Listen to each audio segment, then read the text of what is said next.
especially for you as a homeschool parent or instructor. You have the opportunity to really tailor the educational experience to each child, which means you really should handle each person according to their individual needs and their personality type, whatever is best for the student. So completely discard the ideas of, well, I deal with this student this way, I deal with this child this way, so I have to, this should work for them too, or it has to work for them too. That's not true at all.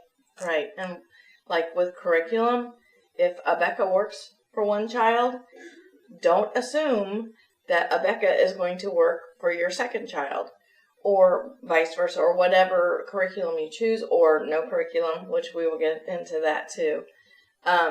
You need to individualize and tailor the instruction and do it according to how that child does best, what they warm up to, what they respond to, the kind of learning style that's in the curriculum, the kind of work that's required, the kind of attitude and feeling that comes from the books that you're reading and that you're having them read.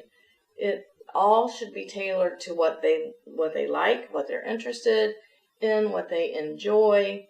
And you find that by trying different things. So you don't want to spend a whole bunch of money on a certain kind of curriculum or a certain style or method and then find out that that doesn't work for your child. You want to try things a little at a time, see what works, and then maybe get more of that.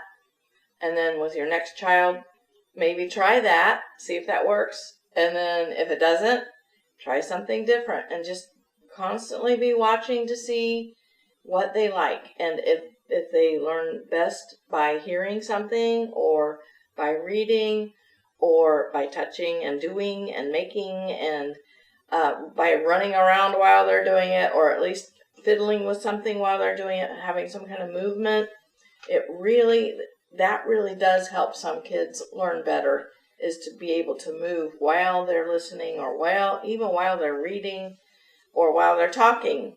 So homeschooling is different from classroom instruction, and we should personalize. We have the ultimate opportunity to personalize education and to make it a form of self-education. Give your kids a chance to learn and study things on their own and go deep, deep, deep into their brains and store that information and knowledge in there. Make it their own.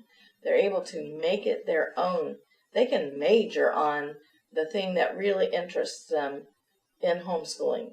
They don't get opportunity to do that in a public school classroom where they only have 30 minutes for a subject. The bell rings, that subject's over. They have to move on to something totally different. Thinking time for that thing that they were possibly interested in, probably not. They have to do what the teacher tells them they have to do in a classroom. But in homeschooling, they don't have to do that. But as we are homeschooling, we need to keep in mind the interest, this different interest that each child has, the pace that they need. Give them time to think. Give them time to ponder and meditate and reflect and really absorb new things, new information, new concepts, time to practice. In a classroom environment, they don't have time to practice. No. Which is a real tragedy, because doing is the most important component of learning. Mm-hmm. Or teaching someone else. Showing it to someone else. The one who's doing the most learning in a teaching-learning situation is the teacher.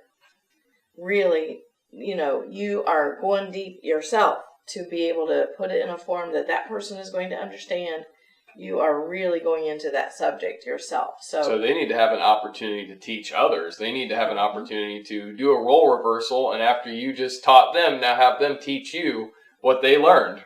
Yeah, and narration is a good way to do that. That's a Charlotte Mason method of really kind of evaluation and review and find out what they know is narration. And it's so easy to do that. You just say, what do you know about, or what did you just learn about whatever topic. Right. And remember, you set the tempo. So, you decide how long you can linger in each subject. You don't have to do multiple subjects in a day. You could do just one subject. If your child is, if they're really just on fire with math, if they're actually really enjoying math, and that's what they want to do, let them keep on going. Don't think, well, but we need to do, reading today, or we need to do this or that, or, whatever subject.